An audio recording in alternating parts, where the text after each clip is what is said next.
May easy tikoy alaturon with matamis na langka and queso. It's so easy. I-cut lang natin ang ating tikoy ayon sa gusto natin na nipis. Okay? Para maduto agad. Now, nilagyan natin ng matamis na langka. Fresh langka yan ha. Niluto ko pa yan.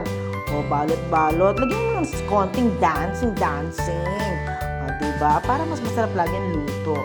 Okay, now, for our next one is ang ating namang tikoy with queso. Oh, sarap magugustuhan to ni Miguel, I'm sure. Same procedure, balot-balot. Okay, make sure malinis ang mga kamay ninyo, ha? Yan, Diyos ko. Excited na ako magluto. Ready! Okay, ngayon, testingin na natin ang ating mantika kung mainit na. Oh, pwede na. Lutuin na natin siya. Unahin natin ang matamis na, may matamis na langka. Dance. Ganyan dapat pag nagluluto. Okay, lagyan natin ng paper towel para ma-absorb niya ang oil.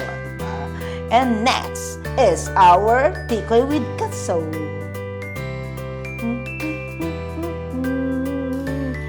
Ang sarap-sarap ng amoy. Okay.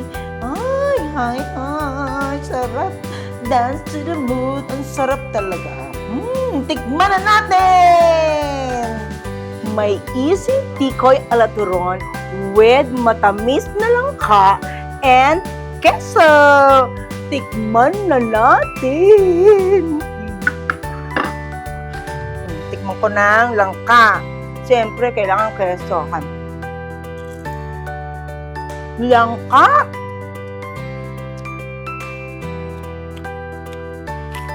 O queso. Pero masarap. Kung hepa chay, mapagalang. Kakasarap ka.